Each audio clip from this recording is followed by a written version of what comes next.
If you like my videos, so please subscribe it and like it. Today we are going to study 10th standard lesson an encounter of a special kind.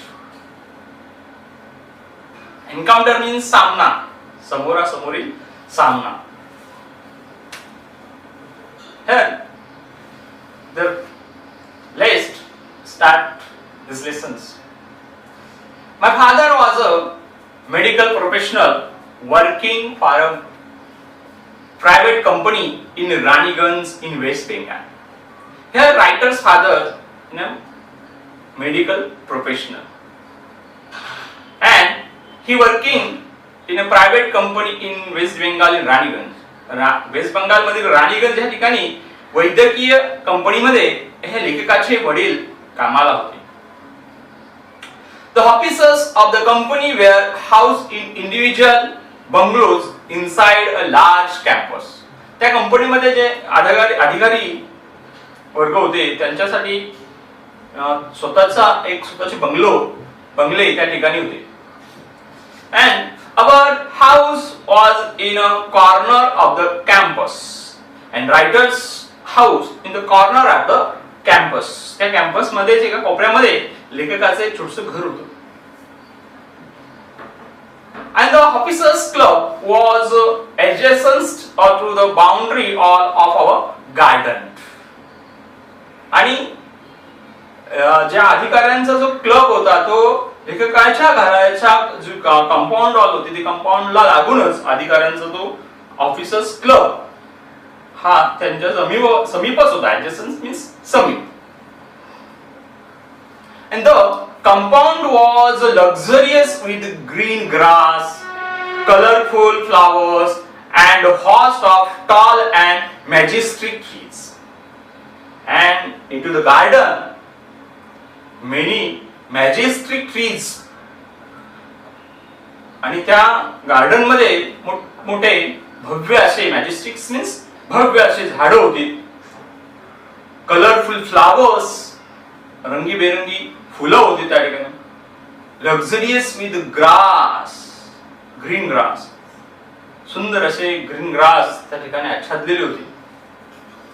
And the seasonal vegetables in the kitchen gardens of the households and the magnificent trees constantly attract to squirrel and many species of birds. A group of langur and even had their den in a avastha tree nearby. And into the garden a seasonal vegetables, त्या garden मध्ये seasonal vegetables असतात. वेगवेगळ्या ऋतूप्रमाणे तयार होणाऱ्या भाज्या त्या garden मध्ये आहेत. किचन गार्डन म्हणजे काय, किचनच्या स्वयंपाकघराच्या शेजारी एका जागेमध्ये छोटंसं गार्डन तयार केलेलं आहे. त्या गार्डन मध्ये जे स्वयंपाकघरात भाज्या शिजवल्या जातात त्या भाज्या त्या ठिकाणी लावल्या जात असत. आणि त्यामुळे त्या आजूबाजूला खूप झाडी झुडपं असल्यामुळे many animals means squirrels attracted squirrels, many species of birds, वेगवेगळ्या प्रजातीचे, स्पेसिस म्हणजे प्रजातीचे पक्षी त्या ठिकाणी येत असत. a group of langurs, लंगूर माकडांचा असा प्रकार आहे, त्यांचा एक गट त्या ठिकाणी त्या कुठे असत. had even made their den in a tree nearby. म्हणजे पिंपळाचं झाड, त्या पिंपळाच्या झाडावर त्या एका झुडपामध्ये त्या माकडांचं वसतिस्थान होतं. त्या ठिकाणी ते माकड राहत असत. and they had all become a part and parcel of our existence and daily life. आणि हे लेखकाच्या दररोजच्या जीवनातील ते एक भाग होऊन बसलेला होता. दररोजचं एक्झिस्टन्स इन डेली लाईफ की त्यांच्या जीवनातील हे दररोजचा एक भाग होऊन बसलेला होता. Small incident on Saturday afternoon left a profound effect on me and unfolded before my eyes a whole new dimension to the wonders of God's creation. एका शनिवारच्या दुपारी एक अशी घटना घडली की ज्यामुळे लेखकाच्या मनावर प्रोफाउंड इफेक्ट ऑन हिम, की लेखकाच्या मनावर तो सखोल असा त्याचा परिणाम झाला. And unfold before my eyes a whole new dimension to the wonders of God's creation. ही आणि परमेश्वराचा एक अजब किमयेचा एक अनोखा पैलू लेखकाच्या समोर उलगडला गेला.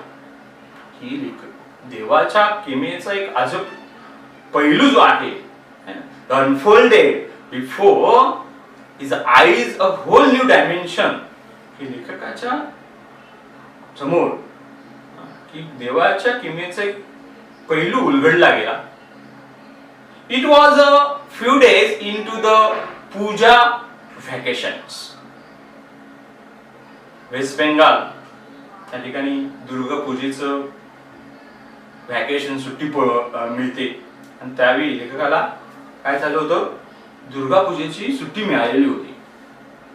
And just like for any other child, the holidays provided an opportunity for me to become engrossed in various magazines and storybooks published especially for children in the festive season. ही इतर मुलांप्रमाणेच लेखकाला एक संधी मिळालेली होती की त्या काळामध्ये सुट्टीमध्ये की वेगवेगळ्या प्रकारची गोष्टीची पुस्तकं, वेगवेगळ्या प्रकारची मासिकं प्रकाशित होत असत. पब्लिश मीन्स प्रकाशित करणे. आणि त्यामुळे त्या संधीचा फायदा लेखकाने उचलला आणि त्या पुस्तकांमध्ये त्या वाचण्यामध्ये मग्न झाला. एन्ग्रोज इन व्हेरियस मॅगझिन्स, ही पुस्तकं वाचण्यामध्ये लेखक बुडून गेला किंवा मग्न झाला. एन्ग्रोस मीन्स मग्न होणे, बुडून जाणे. After a hearty lunch, my parents and my youngest sister lay down for an afternoon snack. दुपारच्या भरपेट जेवणानंतर लेखकाचे आई वडील व बहीण, लहान बहीण ही झोपी गेली. वामकुक्षी, नॅप मीन्स वामकुक्षी. And I settled down with the story books. आणि लेखक स्टोरी बुक वाचण्यात मग्न झाला. The quiet afternoon presented the perfect backdrop for reading an adventure story. And ते जे शांत वातावरण होतं ते परफेक्ट फॉर रीडिंग साठी, ते ऍडव्हेंचर धाडसी कथांसाठी वाचण्यासाठी ते वातावरण खूप चांगलं होतं. The silence was occasionally broken by the sound of my family snoring. Here, some voices. You hear some voices of the snoring of his family, intermittent chirping of house sparrows. अधूनमधून, intermittent means अधूनमधून, chirping म्हणजे किलबिलाट, चुचवाट. Sparrows ज्या घरामध्ये येणाऱ्या चिमण्या आहेत त्यांचा किलबिलाट. and the harsh cawing of a crow, कावळ्यांचा खूप मोठा असा आवाज. the shrill call of a kite flying high above the ground, जवळच्या ग्राउंड मधून खूप अशा घारींचा आवाज त्यांना येत होता. minutes ticketed by, I become deeply absorbed in the book. परंतु लेखक त्या पुस्तक वाचण्यामध्ये खूप गढून गेलेला होता, खोलवर गढून गेलेला होता. Suddenly I heard a group of street dogs barking furiously in the distance. And writer heard the barking dogs furiously in the distance. अचानक लेखकाला एक कुत्र्यांचं भुंकणं, अचानकपणे एक द्वेषाने भुंकणं लेखकाला आवाज आला.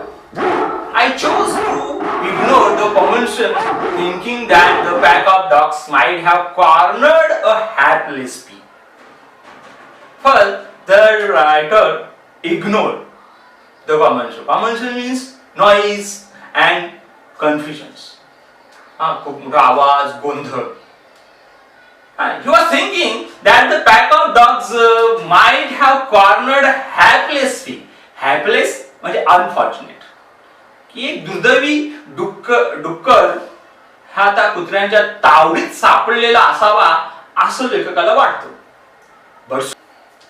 But soon the barking became louder and more aggressive, and the alarm point of a flock of crows added to the cacophony. And लवकरच त्या कुत्र्यांचा आवाज, barking became louder, त्या कुत्र्यांचा भुंकण्याचा आवाज आणखीन मोठ्या येऊ लागला, and more aggressive, आणखीन aggressive, खूप त्वशाने अजून येऊ लागला. And the alarm crying of a flock crows added to the cacophony. आणि अजूनच त्या कावळ्यांचा सुद्धा आवाज, खूप कर्कश असा आवाज येऊ लागला. Added to the cacophony. Cacophony means the loud, harsh noises. ही खूप जोरात कर्कश असा आवाज त्या कावळ्यांचा सुद्धा लागला. I also hear the disturbance approaching closer. आणि लेखकाच्या सुद्धा वाटू लागलं की तो आवाज, he also heard the disturbance approaching closer. तो आवाज, त्या गोंधळाचा आवाज खूप जवळ येऊ लागलाय असं लेखकाला वाटू लागलं. Curiosity got the better of me. Curiosity, उत्सुकतेने लेखकावरती got the better of me, मात केली. Got the better of me म्हणजे मात करणे, है ना, over defended. Leaving the book aside, writer leaving a book aside, की लेखकाने ते पुस्तक बाजूला ठेवलं. I rushed to the veranda to see what was going on. And writer rushed to the veranda. वरांड्यामध्ये गेला. काय घडतंय, काय झालेलं आहे हे बघण्यासाठी लेखक त्या ठिकाणी जातो त्या वरांड्यामध्ये. I glanced toward the roof of the clubhouse and saw something horrible. Here the writer told us he saw something horrible on the roof. त्याने बघितलं की रूफवर, छपरावर काहीतरी हॉरिबल, भयानक दिसत आहे. A big male langur, apparently the leader of its group, was holding a baby langur in his hands and mercilessly beating it all over with a definite intent to kill. त्याने बघितलं, a big langur, एक मोठा असा बलंद असा वानर, and he was holding a baby langur in his hand and mercilessly beating it all over with a definite intent to kill. लेखकाने बघितलं की एक वानर, असं वाटत होतं की त्या ग्रुपचा, त्या वानरांच्या ग्रुपचा तो लीडर असावा, नेता असावा, आणि त्याने आपल्या हातामध्ये एक त्या बेबी लंगूरला, एक लहान पिल्ला, त्या वानराच्या पिल्लाला हातामध्ये पकडलेला होता. अँड मर्सिलिसली म्हणजे निर्दयीपणे, beating it all over with the definite intent to kill, असं त्याला मारलेलं होतं. त्याने ठार मारण्याचाच प्रयत्न त्यांनी केला होता. The helpless mother of the baby and other lesser member of the langur group were scattered on the roof of the buildings nearby, watching the baby being killed. की त्यांनी बघितलं की त्या पिल्लाची हेल्पलेस मध्ये केविवानी आई त्या दृश्याकडे बघत होती. And all the lesser member, इतर दुर्बल जे वानर होते त्यांच्या ग्रुप मधले सर्व त्या घटनेकडे बघत होते. त्यांना खूप मोठा धक्का, ही they were scattered on the roofs, ते खूप मोठा असा असह्यपणे त्या पिल्लाकडे बघत त्या छपरावरती बसलेले होते. I recall the terrible customs in the animal clan according to which a dominant male usually does not allow another male baby or adult to survive within its group. आणि लेखकाला त्यावेळी ते आठवण झाली, ही रिकॉल द टेरिबल कस्टम्स, की त्यांच्यामध्ये एक अशी परंपरा आहे प्राण्यांमध्ये की एखादा दुसरा नर प्राणी त्यांच्या त्या ग्रुप मध्ये आला, त्या क्लान मध्ये आला, in the animal clan according to which a dominant male usually does not allow another male baby or adult to survive within its group. की एखादा नर हा त्यांच्या ग्रुप मध्ये आला, एक लहान असेल किंवा अडल्ट प्रौढ आला असेल, तर तो त्यांच्या ग्रुप मध्ये तो राहू देऊ शकत नव्हता किंवा त्याला जगू शकत नव्हता तो. अशी त्यांची एक भयंकर अशी रूढी होती की प्राणी जमातीमध्ये हा एक वर्चस्व सिद्ध करण्याचा एक प्रकार आहे की एखादा दुसरा नर त्यांच्या जमातीमध्ये आला किंवा लहान असेल किंवा प्रौढ असेल तर तो त्यांच्या त्या जमातीमध्ये जगू शकत नाही. Without losing any time, I gathered a stout stick in one hand and hurled a piece of stone at the surrounding langur. Here the writer told us he, without losing any time, and he gathered a stout stick in one hand.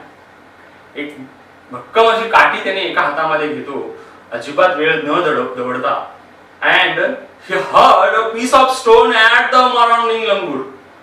And hurl means threw forcefully, की मोठ्याने भिरकावणे. दुसऱ्या हातामधून दगड त्या माकडाकडे, त्या वानराकडे मोठ्याने भिरकावत होता. मराउंडिंग म्हणजे भक्ष्य शोधण्यासाठी बाहेर भटकणे, to search something, attack or. The langur was so infuriated that it hardly took any notice of my assault. The writer told us the langur was so infuriated. Infuriated means चिडचिड झालेला, खूप संतापलेला, and खूप हिंस्र झालेला असं म्हणू शकतो. The langur was so infuriated that it hardly took any notice of the writer's assault. Assault means हल्ला. ASSAULT assault म्हणजे हल्ला, की रायटरने केलेल्या हल्ल्याकडे त्यांनी लक्ष सुद्धा दिलं नाही, एवढा तो चिडचिड संतापलेला होता. But then I started throwing more stone. नंतर पुन्हा लेखकाने पुन्हा जास्त दगड मारायला सुरुवात केली. The dogs on their part raised their pitch of cry. आणि डॉग सुद्धा, कुत्रे सुद्धा आपला भुंकण्याचा कार्यक्रम त्यांनी चालूच ठेवला होता. ते मोठमोठ्याने भुंकत होते. ह्या गोष्टीचा पुढचा भाग आपण दुसऱ्या व्हिडिओमध्ये शिकूया.